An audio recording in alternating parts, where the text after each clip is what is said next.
As últimas no mercado, leilão por Everton Cebolinha, debandada no Galo, Aboubakar querendo jogar no Brasil e muito mais. Fala aí pessoal, sou Jorge Nicola, bem-vindos a mais um vídeo do canal, sempre bom ter vocês por aqui. Sem perder tempo, pedir para deixar like, se inscrever no canal e ativar as notificações. Preciso falar agora sobre Aboubakar, centroavante camaronês de 33 anos de idade, que insiste em jogar no futebol brasileiro. Ele chegou a ser oferecido para alguns clubes na janela de julho, entre eles Grêmio, Cruzeiro e São Paulo. Nenhum dos três avançou e o Aboubakar precisou se mudar da Turquia para o Azerbaijão, fechando com um time bem pouco conhecido chamado Nefit. Por lá ele tem 5 jogos e 3 gols, mas a fase do seu time não é bacana, 8ª colocação com 3 vitórias, 7 empates e 3 derrotas. Apesar de ter contrato até junho de 2026, o Aboubakar insiste com seus representantes na América do Sul para que se encontre em janeiro um clube para que ele possa jogar. O Aboubakar inclusive garante que consegue a rescisão do contrato no Azerbaijão sem qualquer custo. Ponto é que para contratá-lo, o time brasileiro vai precisar desembolsar entre 1 milhão e 1,5 milhão de reais entre salários, direitos de imagem e luvas. A pergunta que eu deixo para você, o centroavante camaronês que chegou a fazer gol no Brasil em Copa do Mundo, caberia no seu time do coração? Já usa o espaço para comentário e registra a sua opinião, beleza? Preciso falar agora sobre o leilão por Everton Cebolinha. O jogador que vai deixar o Flamengo nessa janela de transferências foi alvo de 6 clubes brasileiros. Sondagem. 3 deles a gente já tem certeza. Corinthians, Palmeiras e Grêmio. Outras 2 possibilidades, Atlético Mineiro e Cruzeiro. Nenhum dos 2 clubes confirmam o interesse, mas a especulação envolvendo os times de Minas é bastante grande. Importante registrar que o Cebolinha está decidido a sair do Flamengo depois da Copa do Mundo de Clubes, ou melhor, do Intercontinental de Clubes, que começa para o Fla na próxima quarta-feira. O Flamengo foi campeão na quarta-feira passada, vencendo o Ceará, e na festa do título o Cebolinha disse o seguinte, abre aspas, não estou contente em não ter a sequência de jogos que eu necessito. Foi a deixa para que o Flamengo fizesse essa negociação. Já havia contado para vocês que se o rubro-negro não vender o Cebolinha até 31 de dezembro, vai precisar pagar ao Benfica, a partir de 1º de janeiro, 1,5 milhão de euros. Isso consta no contrato entre as partes. Quando o Flamengo o comprou do Benfica por 13,5 milhões de euros, já existia essa cláusula no acordo. Hora de falar sobre a debandada no Clube Atlético Mineiro. A chance de reformulação no elenco do Atlético se tornar a maior dos últimos tempos é muito grande. Até porque Jorge Sampaoli tem pretendido mexer em praticamente todos os setores. Lateral direita, por exemplo, o Natanael tem sido especulado como possível alvo de times da Major League Soccer. Há pelo menos 2 clubes de lá interessados em lateral direito no futebol brasileiro. Saravia também não deve ter seu contrato renovado. Surgiu nas últimas horas a notícia de que o Real Salt Lake, que também disputa a Major League Soccer, tem interesse na contratação do Rony. Eles de fato buscam um atacante de velocidade. Resta saber se 1,6 milhão por mês do Rony caberia no orçamento do Real Salt Lake. Consultei um empresário brasileiro que opera com os times americanos e esse empresário afirmou que a única chance desse negócio acontecer é se o Atlético topar bancar parte dos salários. Antes de gravar o vídeo também conversei com o Hércules, que é o representante do Rony, e ele garantiu que ainda não foi procurado pelo time americano. Para completar, Hulk segue com seu futuro indefinido, Gustavo Scarpa também pode sair, Patrick e Gabriel Menino, jogadores contratados do Palmeiras naquela negociação que envolveu o Paulinho, não devem ter sua continuidade no Atlético. O Galo pretende mexer e bastante para o próximo ano. Já contei para vocês no vídeo da quinta-feira que as chances de contratação de Gerson e Claudinho estão completamente descartadas para mim. Cortina de fumaça para tentar evitar mais críticas aos acionistas atleticanos. Bora falar agora sobre o Galo. A promessa dos acionistas do Atlético é de uma enorme reformulação no Galo para 2026, e ela é necessária.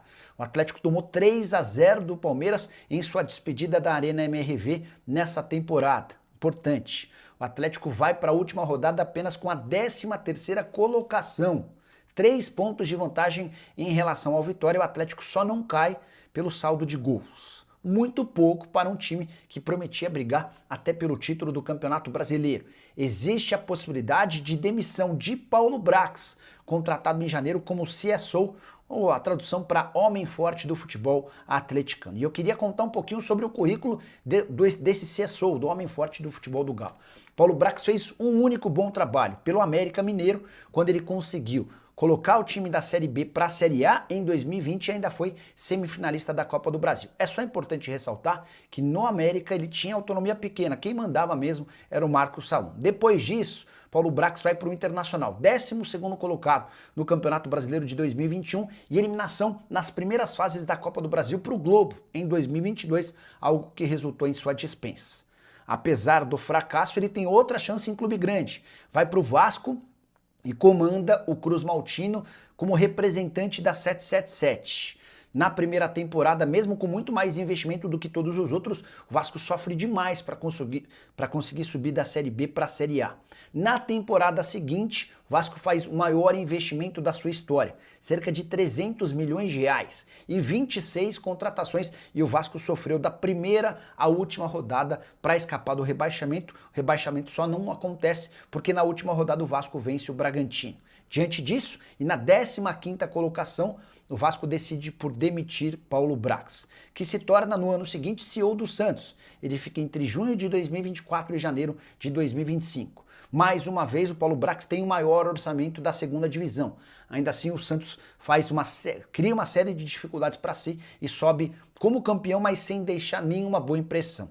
E aí o Paulo Brax ainda passa pelo constrangimento de ter que seguir no clube, mesmo já tendo contratado uma pessoa para o lugar dele. O Pedro Martins foi o cara contratado para ocupar o lugar do Paulo Brax. Em janeiro, o Brax é demitido e logo depois contratado pelo Atlético. Pergunta que eu deixo para você.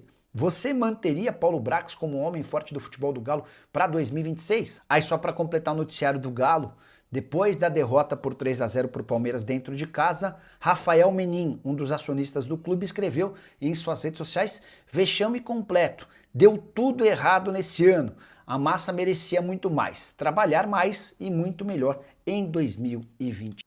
Bora mudar de assunto para falar sobre um papo de maluco que surgiu no Clube Atlético Mineiro. Um Galo em enorme crise financeira, precisando desesperadamente de aportes de investidores, e a notícia que surge nessa quinta-feira é de que o Atlético cogita contratar Claudinho do Al-Sadd ou Gerson do Zenit. Confesso que não entendi absolutamente nada.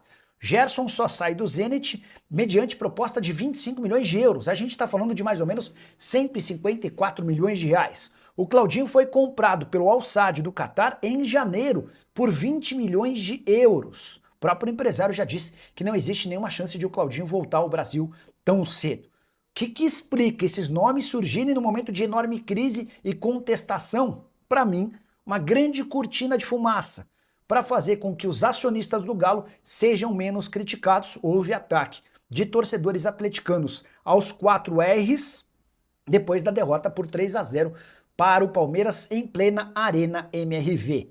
Galo que não tem conseguido ser competitivo, apesar de gastar bem mais do que aquilo que pode. O que você pensa sobre essa especulação envolvendo Gerson e Claudinho? Você acredita? Você confia? Já usa o espaço para comentário e registra a sua opinião, beleza?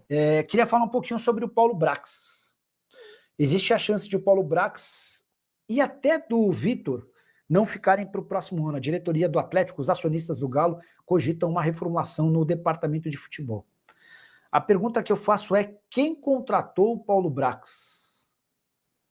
Quem achou que o Paulo Brax seria a solução? Ah, porque ele é atleticano, e daí?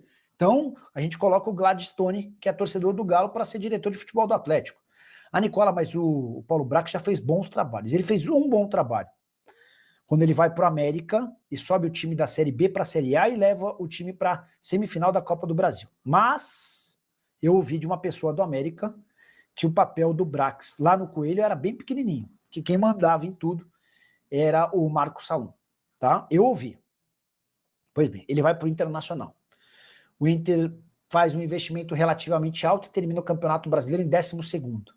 No ano seguinte, em março, o Inter cai para o Globo, time do Rio Grande do Norte, de pouquíssima expressão. O Inter é eliminado na Copa do Brasil e o Paulo Brax é demitido. O Paulo acaba assumindo meses depois o Vasco da Gama. No Vasco ele assume o papel de o chefão da 777. Primeiro ano com muito mais investimento do que os outros na Série B, o Vasco sofre demais e acaba subindo. No segundo ano, o Brax gasta 300 milhões de reais, 25 reforços. E o Vasco, apesar de toda essa grana, escapa de cair da Série A para a Série B na última rodada com vitória contra o Red Bull Bragantino. O Brax, achando que ficaria, é surpreendido com a notícia de que foi mandado embora no fim da temporada. Ainda assim, surge um outro convite de time grande, ele vai para o Santos. De novo, com a maior folha salarial da Série B. O Santos sobe, é campeão da Série B, mas, cara, crítica e contestação ao trabalho dele, do Fábio Carille, da diretoria. Coisa estava tão ruim para o Paulo Brax no Santos, que o Santos, para forçá-lo a pedir demissão, contrata um outro cara para o lugar dele, ele estando lá. O Pedro Martins, que havia sido diretor do Cruzeiro, é contratado. Aí ele acaba meio que entendendo que estava fora, e em janeiro ele vai embora e é contratado pelo Atlético. O resto da história você já conhece. O Galo hoje é o 13º colocado no Brasileiro, só 3 pontos de vantagem em relação à zona do rebaixamento, tá bom? Hulk no Grêmio, alguma troca com o Cruzeiro? Marcelo, essa história deu uma bela esfriada, até eu falei com uma das pessoas envolvidas no interesse gremista. O Grêmio buscou o staff do jogador para entender condição. Quanto custaria? Como funciona o contrato do Hulk? Ele topa sair do Atlético em quais condições? E o que eu ouvi é que o negócio esfriou. Não dá para dizer que está descartado, mas hoje não é a tendência. E aí, só para complementar, o Hulk ganha mais do que 2 milhões de reais por mês, tá? Hulk ganha quase 2 milhões de reais no Galo, mas ele tem complementos, tem aditivos nos vencimentos dele da Gerdau e da MRV, que fazem com que ele ultrapasse com alguma folga os 2 milhões de reais mensais. O cara de óculos... o cara de óculos está perguntando sobre Gerson no Galo. Bora explicar essa história. Hoje a Itatiaia, que é uma rádio super próxima do Galo, por conta da relação que existe. Vamos lá. Os donos do Atlético são... Os principais acionistas do Galo hoje são a família Menin, Rafael e Rubens Menin, certo?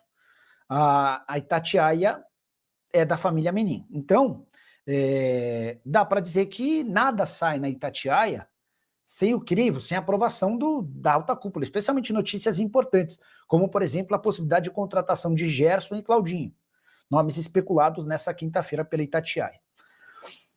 O Atlético está devendo muito dinheiro. O Atlético deve direito de imagem, o Atlético deve luva, o Atlético deve comissão a empresários.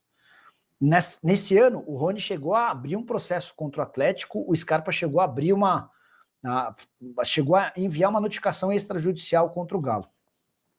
O Atlético busca, desde o ano passado, um investidor para colocar 700 milhões de reais. E para piorar, o outro investidor, Daniel Vorcaro, que havia colocado 300 milhões de reais, ele deve ter suas ações negociadas em breve, porque vocês sabem, o Daniel Vorcaro chegou a ser preso.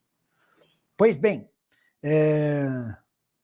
qual é a lógica de um time que tem toda essa dificuldade financeira pensar no Gerson, de 25 milhões de euros, ou no Claudinho, que foi comprado em janeiro pelo Al-Sadd por 20 milhões de euros? Isso, para mim, é cortina de fumaça. O que é uma cortina de fumaça? É quando você cria uma notícia boa, ou supostamente boa, para desviar o foco. O Abel Ferreira é o campeão de fazer isso. Não vejo nenhuma possibilidade dessa história ir adiante, tá bom? Leonardo Moratti, boa noite, Nicola, espero que esteja bem, graças a Deus. Comente sobre a situação do Galo. Se Brax e Vitor saem, é uma possibilidade. Tudo está sendo estudado. E acho, é uma opinião, que se depender do Sampaoli vai mudar tudo. Jogador, comissão, diretoria. O Sampaoli gosta do caos. O Sampaoli fica? Parece que sim. Essa é a única decisão tomada pelos acionistas. Eu acho um enorme equívoco. Eu não ficaria com o Sampaoli para o próximo ano. Acho que o Sampaoli tem muitos problemas. Mas o time do Galo está ridículo. Os donos não estão nem aí. Deu uma boa notícia. Eu nem acho que os caras não estão nem aí, porque os caras tomam um pau pra caramba quando o Atlético é ridículo, né? Mas... É isso aí então, massa atleticana. Se você gostou do vídeo, chega deixando aquele like, se inscrevendo no canal e ativando o sininho de notificações. E não esquece também de passar aí na nossa lojinha do Atlético, onde você vai conseguir comprar seus itens do Galo Forte Vingador. Não esquece aí, tá na descrição do vídeo, tem link da Shopee, Mercado Livre, Netshoes e também da Magazine Luiza. Passa lá, dê uma olhada e faça sua compra e receba no conforto do seu lar um item do Galão da Massa. Um forte abraço e até o próximo vídeo.